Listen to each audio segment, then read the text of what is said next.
Well, I already know a bunch of people are going to come to this video just to give it a thumbs down.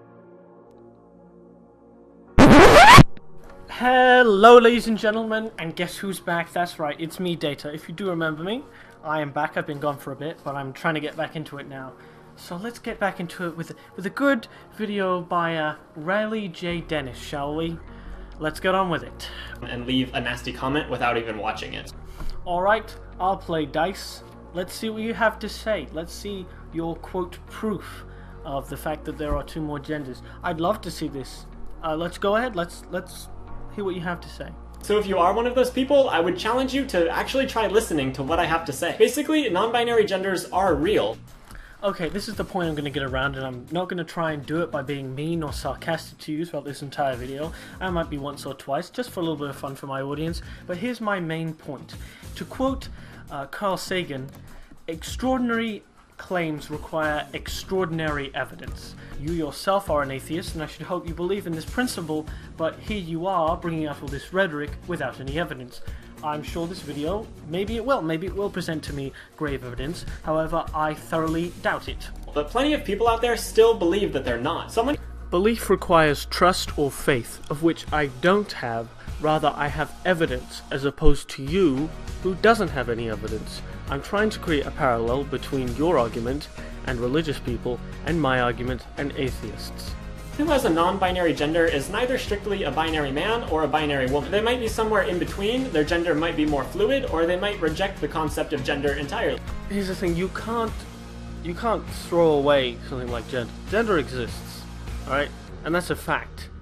It exists through chemically, it exists brain chemistry wise, it exists physically, and it does exist throughout things like genitals, as you would explained.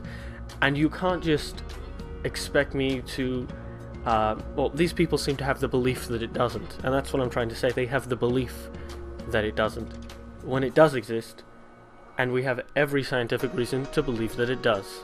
Non-binary people fall under the umbrella term trans, which refers to anyone whose gender doesn't match what they were assigned at birth. Okay, this is where we have a difference of just definition, right?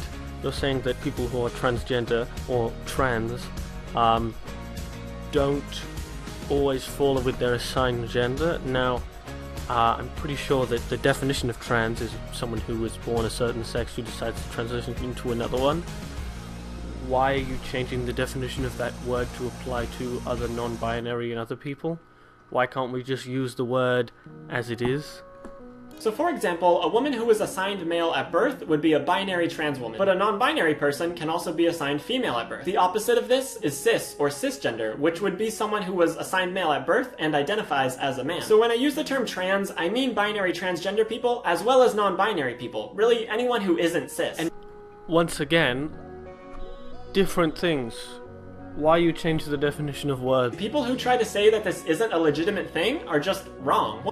So I'm just wrong. Did you care to provide any evidence to that? Now, considering it's only been 3 minutes into the video, I figure that it is important that I do show evidence of what I'm talking about. Brain chemistry and makeup, and sexual dimorphism. Have any counter evidence other than just calling me wrong? One professor in Toronto recently refused to acknowledge any of his non-binary students by their proper names or pronouns. That pesky First Amendment.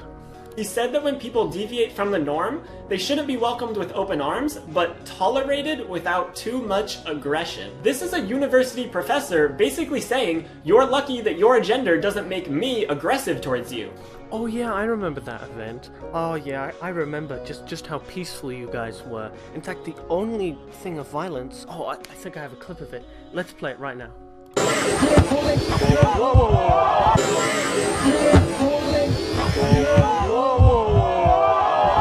Tell me again how a professor telling people not to be violent, yet alone to actual violence, and which side is more violent.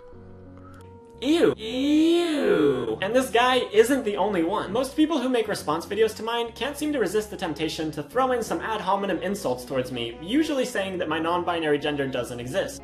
1, I haven't. 2, it's probably because it's not real. Other non-binary people face discrimination and prejudice every day as they try to navigate their lives in a world that assumes you have to be a man or a woman.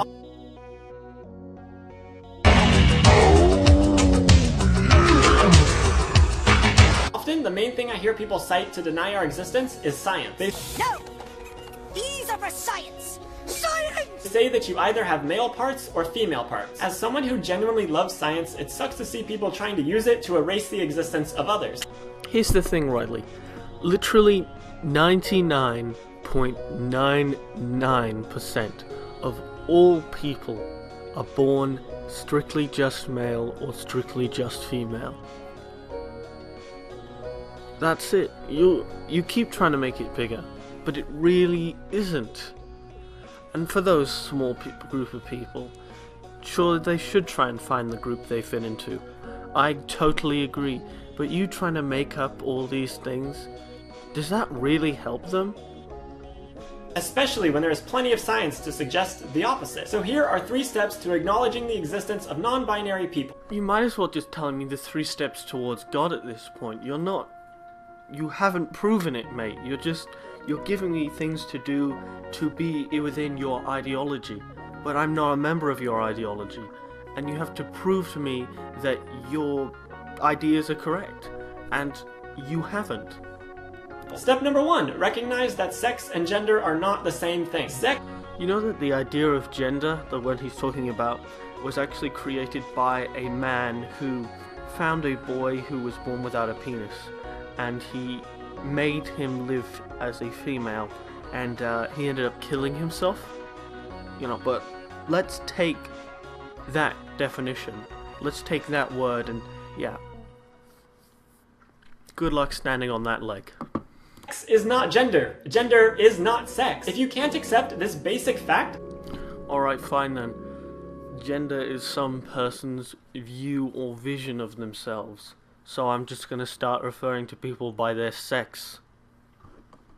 Then we're never going to agree on anything. Sex is biological and has to do with your anatomy and physiology. Here's the thing, I care very little about what people perceive themselves to be, right?